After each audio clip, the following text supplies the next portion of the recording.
Gravando. Olá pessoal, na aula de hoje eu gostaria de fazer uma breve revisão sobre conversão de unidades, tendo em vista que muitas das situações do laboratório a gente tem a necessidade de estar manipulando algumas das unidades de medida e às vezes fazendo conversões dessas suas unidades, ora por necessidade de algum equipamento, ora por necessidade das exigências normativas, onde se coloca a expressão dos resultados com determinada unidade, só que no laboratório muitas vezes o equipamento fornece o resultado numa unidade diferente da recomendada pela norma.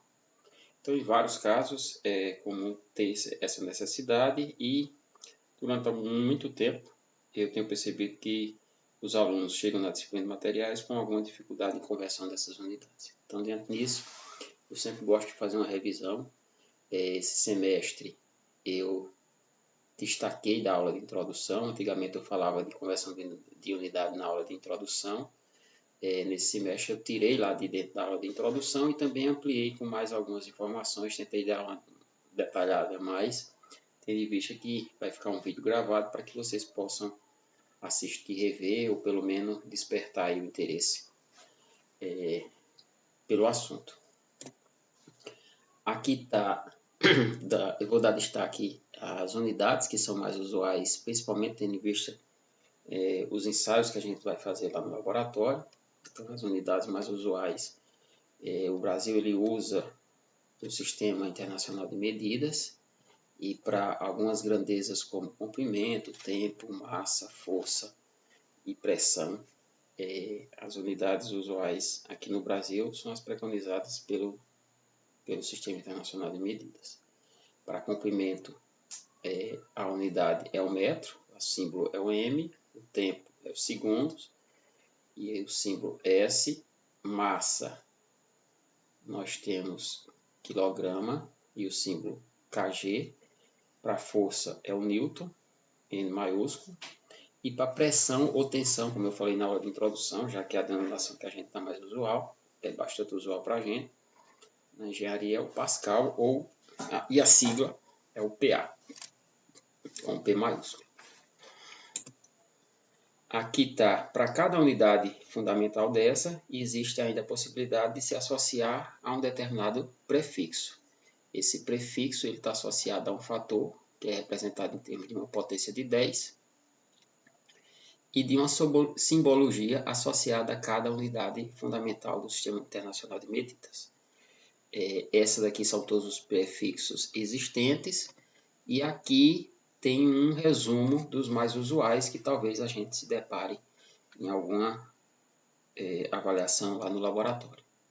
O tera representa uma potência de 10 a 12, o giga representa 10 a nona, o mega 10 a sexta, o quilo 10 a terceira, o hecto 10 ao quadrado, o deca 10 elevado a 1, o dec 10 elevado a menos 1. Só um detalhe, entre esse dec e o deca é onde geralmente é posicionada a unidade fundamental. Depois do dec tem o centi, 10 a menos 2, o mili, 10 a menos 3, o micro, 10 a menos 6 e o nano representa 10 a menos 9. Então, alguns desses prefixos a gente vai estar utilizando associado a alguma unidade fundamental. Aqui, para unidades de medida de comprimento, tendo como referência aqui no centro da tabela o metro, como unidade fundamental básica ali do Sistema Internacional de Medida, e aqui as variações com alguns desses prefixos. Para a esquerda, nós temos aqui o quilo, que estava aqui associado, né? Quilo, Kzinho, com um M minúsculo, vira quilômetro. O hecto, com o Mzinho de metro, hectômetro. O deca, simbologia DA, com M, vira decâmetro. À direita agora do metro, nós temos o DM, que é deci, com M vira decímetro. Depois nós temos o cm, que é o centi, com M vira centímetro. Associa o C com M vira centímetro. E depois nós temos o mili, que é associado ao M, teríamos o milímetro. Ainda a gente tem, depois do milímetro, teria ainda os mais usuais, né? O micro, ficaria com M, ficaria micrômetro. E o nano, que com o M do metro viraria nanômetro. Lembrando que cada um desses prefixos tem um fator, né, que é representado em termos dessa potência de 10, para representar cada uma dessas grandezas com os prefixos. De um modo geral, quando se fala de medida de comprimento, à medida que a gente anda tendo como referência o metro aqui no centro da coluna, à medida que a gente anda para a esquerda, a gente, de certa forma, divide o número por 10, e à medida que a gente anda para a direita, a gente multiplica por 10. Então, tendo aqui como exemplo quanto vale 1 metro nas demais unidades, a gente colocar aqui no centro o 1, né, 1 metro. Se a gente andar para a direita, 1, no sentido de andando para a direita, a gente vai multiplicando. Então, 1 metro equivale a 10 decímetros, que equivale a 100 centímetros, que equivale a 1000 milímetros. Então, à medida que a gente anda para a direita, a gente vai multiplicando por 10. A gente vai aumentando como se fosse um zero na unidade de medida. E da mesma forma, andando para a esquerda, nesse caso, tendo como referência aqui 1 metro, né, que é o que o exemplo está falando, se eu andar para a esquerda, a gente vai dividindo por 10. Então, a gente vai ter aqui 10 a menos 1 decâmetro, 10 a menos 2 hectômetro e 10 a menos 3 quilômetros. Ok? E caso, por exemplo, agora a gente quiser saber quanto vale 1 quilômetro nas demais unidades. Então, o quilômetro vai estar aqui, então a referência vai estar aqui, eu vou me deslocar agora para a direita. Ao se deslocar para a direita, como está aqui no exemplo, na indicação, toda vez que eu andar para a direita, cada casa dessa vai representar uma multiplicação por 10. Então, dependendo do número de casas, eu vou estar aumentando aí o número equivalente ao número de zeros. Então, 1 quilômetro, quantos hectares equivale? Como eu estou andando para a direita, eu vou andar uma casa, 10 elevado a 1 hectômetros. Se eu andar 2 casas até o decâmetro, vai ser 10 ao quadrado. Se eu andar 3 casas, 10 ao cubo. 4 casas, 10 à quarta. 5 casas, 10 à quinta. E 6 casas, 10 à sexta. No caso de milímetro aqui, 10 à sexta milímetro. Então, 1 quilômetro equivale a 10 à sexta milímetros. Só mais outro exemplo agora, quanto vale 1 centímetro nas demais unidades. Aqui tem agora, vou tomar como referência aqui o centímetro. Mais uma vez, se eu andar para a direita, vou multiplicar por 10. Se eu andar para a esquerda, vou dividir por 10. Então, 1 centímetro aqui nas demais unidades, 1 centímetro aqui nas demais unidades, andando para a direita, 10 elevado a 1 milímetro. Multipliquei por 10. E andando à esquerda, eu vou ter divisões por 10. Então, vai valer 10 elevado a menos 1 decímetro, 10 a menos 2 metros, 10 a menos 3 decâmetros, 10 a menos 4 hectômetro e 10 a menos 5 quilômetros. Ok? Então, isso daí é as variações de unidade levando em conta os prefixos associados ao metro. Com relação à medida diária, nós temos basicamente os mesmos prefixos associados, sendo que não mais ao metro, e sim ao metro quadrado, por se tratar de uma medida diária. Outra particularidade é que, quando se estiver tratando de medida diária, ao mudar da unidade fundamental no sentido da direita, eu vou multiplicar por 10 ao quadrado. cada casa dessa eu multiplico por 10 ao quadrado. E se eu andar para a esquerda da unidade fundamental, eu vou ter que dividir por 10 ao quadrado, certo? Então, para a direita, eu vou ter um aumento de 10 ao quadrado. Se eu sair de metro quadrado para decímetro quadrado, por exemplo, vai aumentar 10 ao quadrado, ou 2 zeros. Se aumentar para centímetro quadrado, em relação ao metro quadrado, vai aumentar mais 2 ao quadrado, então vai ficar 10 à quarta. Para milímetro quadrado, 10 à sexta. Se eu andar no sentido da esquerda do metro, eu vou dividir por 10 ao quadrado. Se eu for para decâmetro quadrado, se eu for para hectômetro quadrado, eu vou dividir por 10 à quarta. E se eu for para quilômetro quadrado, eu vou dividir por 10 à sexta. Tendo aqui um exemplo, quanto vale 1 metro quadrado nas demais unidades. Então, tomando aqui como referência a unidade fundamental, o metro quadrado está aqui no centro da tabela. Nas demais unidades, vamos fazer aqui indo para a esquerda, vai valer 1 metro quadrado, vai ser o mesmo, equivalente a 10 ao quadrado decímetros quadrado, que é o mesmo que em centímetro quadrado eu vou ter 10 à quarta centímetros quadrado, e 1 metro quadrado em milímetros quadrado é 10 à sexta milímetros quadrado. Se eu andar para a esquerda do metro, eu vou ter 10 elevado a menos 2 decâmetros quadrado, andando mais outra casa, 10 a menos 4 hectômetros quadrado, andando mais outra casa, 10 elevado a menos 6 quilômetros quadrados. Isso tendo como referência 1 metro quadrado. Ok? Agora a unidade de volume.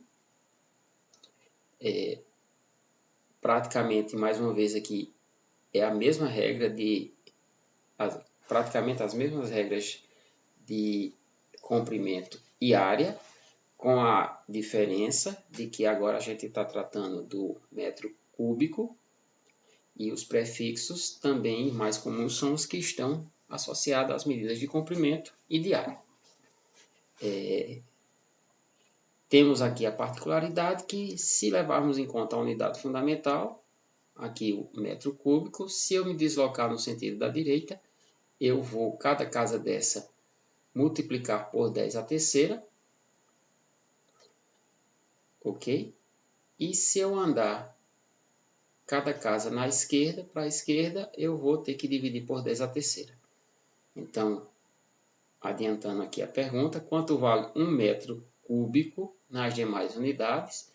1 metro cúbico, ao me deslocar para a direita, andando uma casa, vou dividir por 10, vou multiplicar por 10 à terceira. Se eu deslocar duas casas aqui de 1 metro cúbico para centímetros cúbicos, eu vou multiplicar por 10 à sexta, tendo em vista que eu estou andando duas casas. E se eu for para milímetros cúbicos, de 1 metro para milímetros cúbicos, eu vou ter que multiplicar por 10 à nona. E se eu me deslocar aqui para a esquerda, eu vou ter que dividir por 10 à terceira para decâmetros cúbicos, vou ter que dividir por 10 à sexta para hectômetros cúbicos, e se eu for para quilômetros cúbicos, vou ter que dividir por 10 à nona. Ok? Então, utilizando a unidade de metro para volume, metros cúbicos, né? Esses são os prefixos mais usuais. De um modo geral, é claro que em áreas até que são mais comuns aqui, todos os prefixos que estão indicados na tabela. Para volume, os mais usuais é o metro. Lá no laboratório a gente vai usar bastante, ou metro, ou centímetro cúbico, ou milímetro cúbico. Ou decímetro cúbico também. As demais unidades a gente não vai utilizar, tendo em vista a ordem de grandeza das medidas que a gente vai estar realizando lá no laboratório. Outra unidade de volume bastante utilizada em laboratório é o litro. O litro ele tem uma correspondência numérica com o decímetro cúbico. ok? Então, de um modo geral, 1 litro equivale a 1 decímetro cúbico. Associado ao litro, também existem os mesmos prefixos, com as mesmas variações, só que com um detalhe. Na variação da aplicação dos prefixos, por se tratar de metro cúbico, cada casa representa um aumento, uma multiplicação por 10 à terceira. Então, ao sair de metros cúbicos, como eu falei na transparência anterior, para decímetros cúbicos, eu vou multiplicar por 10 à terceira, porque eu estou me deslocando para a direita. Se for de metros cúbicos para centímetros cúbicos, eu vou multiplicar por 10 à sexta, vou aumentando 3, né? E se eu for passar de metros cúbicos para milímetros cúbicos, eu vou multiplicar por 10 à nona, aumentando mais 3. No caso de litro, a variação entre os prefixos é de 10. Então, se eu me deslocar para a direita, cada casa representa uma multiplicação por 10. Então, se eu for de litro para decilitros, eu vou multiplicar por 10. Se eu for de litro para centilitros, eu vou multiplicar por 10 ao quadrado. E se eu for de litros para mililitros, eu vou multiplicar por 10 ao cubo. Ok? E da mesma forma, se eu for me deslocando a partir do litro para a esquerda, eu vou dividindo por 10, uma casa, 2 casas por 10 ao quadrado, 3 casas eu vou dividir por 10 ao cubo. Ok? De um modo geral, então, 1 litro ele tem a equivalência de 1 decímetro cúbico e, por essa regra, de um modo geral, então, 1 centímetro cúbico ele tem, então, uma equivalência de 1 ml, 1 mililitro. Ok? Em laboratório é bastante comum, às vezes a norma, recomendar leituras ou medidas de volume de determinados líquidos em ml e muitas das vezes alguns equipamentos que se utiliza ou a expressão desses resultados é dada em centímetros cúbicos. Então, são medidas equivalentes. Medida de massa, nesse caso, a unidade fundamental é o grama, aqui indicado no centro. Tem-se também a presença dos mesmos prefixos associados às medidas de comprimento, de área e de volume, tanto à direita como à esquerda do grama. A aplicação dos prefixos e da potência 10 também são as mesmas, nesse caso. Então, à medida que eu me desloco para a direita, cada casa dessa representa a multiplicação por 10. Então, se eu for de grama para decigrama, vou multiplicar por 10. Se eu for de grama para centigrama, vou multiplicar outra vez por 10. Aí vai ficar por 10 ao quadrado. E se eu for de grama para miligrama, por 10 ao cubo. Da mesma forma, se eu me deslocar aqui na esquerda, para a esquerda, de gramas para decagramas, eu vou dividir por 10. Se eu for de gramas para hectograma, eu vou dividir por 10 ao quadrado. E se eu for de grama para quilograma, eu vou dividir por 10 ao quadrado. Claro que as unidades mais usuais não está presente aqui em todos esses prefixos. Então, de um modo geral, os mais usuais pode ser o grama e o quilograma, só lembrando que o Sistema Internacional de Unidade recomenda que se utilize o quilograma para representar medidas de massa. Mas em muitas situações em laboratório, devido à ordem de grandeza das medidas que se realizam lá no laboratório, a medida do grama é mais usual. Aqui, um exemplo, quanto vale um grama nas demais unidades, praticamente já respondi. Então, 1 grama, se deslocando à direita, 10 elevado a 1 decigrama, 10 elevado a 2, 2 casas, centigramas, e andando 3 casas até chegar em miligrama, de grama para miligrama, 10 à terceira miligrama. Ok? Medida de força, aqui a unidade fundamental é o Newton. Ok? A presença dos mesmos prefixos, aqui associados, certo? Entretanto, em laboratório, as unidades que a gente vai encontrar mais ou vai ser o Newton ou o quilonewton. O Newton ou o quilonewton. Em alguns equipamentos mais antigos, as medidas de força, elas podem vir também em quilograma-força. Em quilograma-força. É muito comum prensas hidráulicas para medidas de carga, para ensaio de ruptura em corte de prova de concreto, em argamassa, em barras de aço, as escalas estarem em quilograma-força, ok? Então, é mais uma situação, muitas das vezes, onde a gente tem que estar fazendo algumas conversões. Então, tendo em vista que, na maioria das vezes, nos relatórios, se recomenda que a unidade seja o Newton. Então, existe a equivalência, 1 kg força equivale a 10 newtons. E outra também equivalência bastante utilizada é a de tonelada força, que corresponde a 10 kilonewtons. Ok? De um modo geral, a prensa do laboratório da gente, por exemplo, ela tem 100 toneladas força. Ela tem uma capacidade de carga que vai até 100 toneladas força. Então, 100 toneladas forças corresponde a quantos kilonewtons? Ora, 100 toneladas força equivale a 100 vezes 10 a terceira quilos, que é igual a,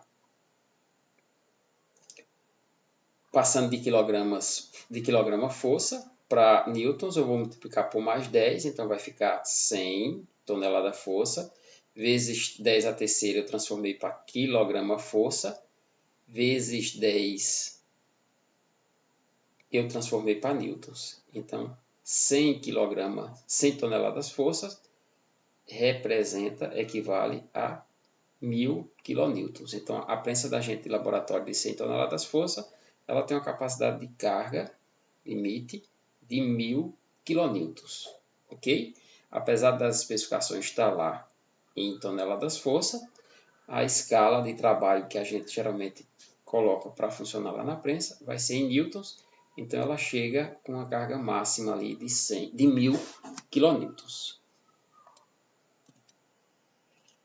Medida de pressão ou tensão, como eu já falei, né? A unidade fundamental é o Pascal, e só a título de definição, como é força sobre área, 1 Pascal ele equivale a 1 Newton por metros quadrados. Isso é 1 Pascal, 1 Newton, medida de força, por área, metros quadrados. Todos no sistema internacional. Então, o Pascal é a unidade fundamental. Devido à ordem de grandeza, os prefixos mais usuais para a gente nos ensaios de laboratório é o gigapascal, o megapascal e o quilopascal. Em materiais de construção é muito usual o MPa, boa parte das especificações dos materiais em termos de resistência, quando é especificado, vai vir em megapascal. Lá em solos, vocês vão trabalhar bastante com cargas ou com tensões, que diga, nessa unidade de quilopascal. E em materiais como avaliação principalmente de grandes valores como modelacidade do aço, do concreto, muitas das vezes esses valores vão vir expressos em gigapascal, ok? Aqui um exemplo, quanto vale 1 pascal nas demais unidades. Aqui vale, seguindo a regra dos prefixos que tem lá na tabela no início, como eu falei, ao ir de pascal para quilopascal, eu estou dividindo por 10 a terceira. Ao ir de pascal para megapascal, eu vou estar dividindo por 10 a sexta. E ao ir de pascal para gigapascal, eu vou estar dividindo por 10 a nona. Aqui vale a mesma coisa. Se eu perguntasse a vocês quanto vale 1 gigapascal nas demais unidades. 1 gigapascal eu vou estar aqui, como eu vou estar me deslocando para a direita, nesse caso aqui, 1 gigapascal corresponde a 10 a terceira MPa, que corresponde a 10 a sexta Pascal, que corresponde a 10 a nona Pascal. Cada casinha dessa daqui, eu vou estar multiplicando por 10 a terceira, ao se deslocar. uma situação bastante comum no laboratório é a necessidade de fazer conversões de quilograma-força por centímetro quadrado para MPa. O quilograma-força por centímetro quadrado, por ser a unidade que muitas das vezes alguns equipamentos de ensaio ainda trabalhar com essa unidade. Alguns equipamentos para medida de carga de compressão em corpos de prova de concreto e tração em barras de aço de concreto, por exemplo, ainda dá os resultados de tensão de carga em quilograma-força. E na hora de se determinar a tensão, a gente divide pela área do material em centímetros quadrados. Então, essa unidade durante muito tempo foi utilizada. Com o passar do tempo, as unidades tiveram a necessidade de ser especificadas em MPa. A maioria das normas hoje em dia trabalham em MPa. Então, ainda é comum em alguns ensaios a gente medir os resultados em quilograma-força por centímetro quadrado e ter a necessidade, durante a execução ou elaboração do relatório, de converter essa unidade de quilograma-força por centímetro quadrado para MPa. Então, dentro do caso, aqui tem um exemplo, sabendo que um Pascal corresponde a 1 Newton por metro quadrado, um MPa corresponde a quantos quilograma-forças por centímetro quadrado? Aqui fazendo exemplo, um MPa corresponde a 10 a sexta Pascal. Se você olhar aqui, o MPa está nessa posição aqui na tabela. Como eu vou ter que me deslocar duas casas, e cada casa corresponde a uma multiplicação, já que eu estou indo na direita, para 10 a terceira, então de MPa para quilopascal, 10 a terceira, e de MPa para Pascal, 10 a sexta. Então, 1 MPa corresponde a 10 a sexta Pascal, que se eu transformar o Pascal na unidade fundamental, para poder chegar futuramente no quilograma-força por centímetro quadrado, eu vou ter 10 a sexta newtons por metros quadrados. Newtons por metro quadrado, a unidade fundamental. Se primeiro eu transformar de newtons para quilograma-força, sabendo que 1 quilograma-força corresponde a 10 newtons, logo, convertendo 10 a sexta newton para quilograma-força, eu vou ter 10 a quinta quilograma-força por metros quadrados. Ainda preciso resolver aqui a questão do metro quadrado para centímetros quadrados. Ora, então, 10 a quinta quilograma-força, 1 metro quadrado, corresponde a quantos centímetros quadrados? Visualizando a tabela lá de área, de medidas de área, ao deslocar, eu vou me deslocar à direita do metro, duas casas, eu vou de metro, passo por decímetros quadrados e chegando em centímetros quadrados. Cada casa é uma multiplicação por 10 ao quadrado. Então, como eu ando duas casas, eu vou ter que 1 metro quadrado corresponde a 10 a quarta centímetro quadrado. E aí, para chegar na unidade que eu desejo, que é quilograma-força por centímetro quadrado, eu vou ter que dividir 10 a quinta por 10 a quarta, e aí eu tenho que 1 MPa corresponde a 10 kgf por centímetros quadrado. Ok? Você tem a opção de tentar lembrar essa relação ou aprender como é que faz essas conversões. Eu recomendo que você aprenda a fazer a conversão, porque aí você resolve qualquer unidade. Não ficar preso a decorar mais um fator de conversão. Outra unidade bastante usual no laboratório são as medidas de massa específica ou massa unitária, já que são as mesmas unidades de medida. As unidades nos relatórios recomendados pelas normas é o quilogramas por metro cúbico. Entretanto, muitas das vezes no laboratório a gente usa equipamentos que, devido à ordem que é utilizado nos ensaios, muitas vezes esses valores de massa específica é dado em gramas por centímetro cúbico. Então, pode-se ter a necessidade de estar convertendo de grama para centímetro cúbico para quilogramas por metro cúbico e vice-versa. Então, se eu perguntasse 1 grama por centímetro cúbico corresponde a quantos quilogramas por metro cúbico? Então, fazendo aqui a regrinha, 1 grama para quilo, ao passar de grama para quilo, nota em grama, está no centro da tabela, eu vou me deslocar para esquerda, 3 casas. Cada casa que eu desloco, eu vou dividir por 10. Como são 3 casas, então 1 grama corresponde a 10 a menos 3 quilos. E 10 a menos 3 quilos dividido por centímetros cúbicos. Como é que eu passo de centímetros cúbicos para metro cúbico? 1 centímetro cúbico corresponde a... para metro cúbico, eu vou deslocar também na esquerda, né, de centímetros cúbicos para metro cúbico, eu vou deslocar 2 casas. Como é medida de volume, cada casa representa uma divisão para a esquerda, andando para a esquerda, uma divisão por 10 a terceira. Como eu estou andando 2 casas, então vai ser 10 a menos 6. Então, 1 grama por centímetros cúbicos vai ser 10 a menos 3 quilos, dividido por 10 a menos 6 metros cúbicos. Essa divisão, passando 10 a menos 6 para cima, vai ficar 10 a sexta, então vai ficar 10 a terceira. Então, 1 grama por centímetro cúbico corresponde a 10 a terceira quilos por metros cúbicos. Mais uma vez, você tem a opção de decorar, ou você tem a opção de aprender como é que faz essa conversão de unidade para poder, diante de uma situação dessa, você resolver. Tentem entender isso e qualquer dúvida a gente tira na próxima aula presencial.